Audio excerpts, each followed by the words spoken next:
jiwamu, mengenang umatmu, mengenang kehadiranmu. Mengalir darah dari tubuhmu, terluka dilontar batu. Berkatalah malaikat kepadamu, mohonlah dari Tuhanmu agar bisa ditimpakan mereka gunung sebagai balasan. Lantas kau menadah kedua tangan, bermunajat dengan penuh harapan agar diberi hidayah dan keampunan, bukanlah azab siksaan. Ya Nabi, Ya Rasul, Ya Habib Allah,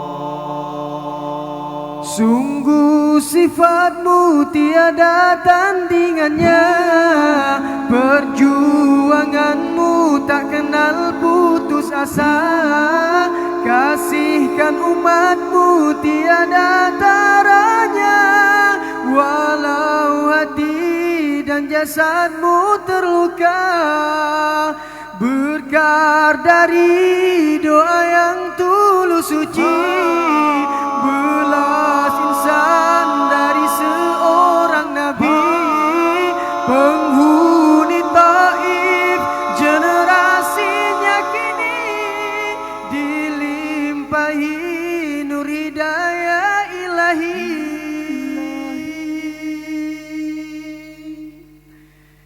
Ya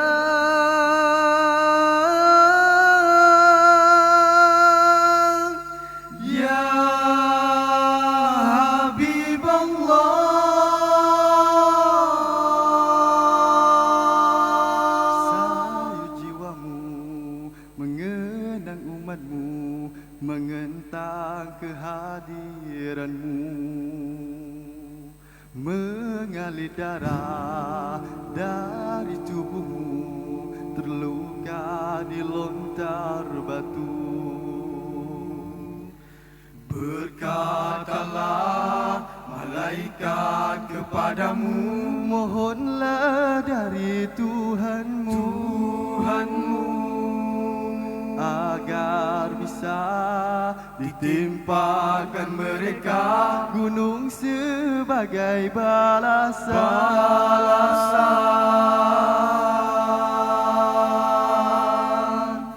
Lantas kau menadah kedua tangan, bermunajat dengan penuh harapan agar diberi hidayah dan keampunan, bukanlah azab siksaan.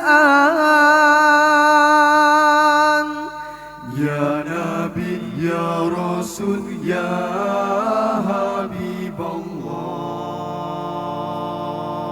sungguh sifatmu tiada tandingannya, perjuanganmu tak kenal putus asa, kasihkan umatmu tiada taranya, walau hati dan jasadmu terluka. Berkar dari doa yang tulus suci, belas insan dari seorang Nabi, penghuni Taif generasinya kini dilimpahi nur hidayah ilahi.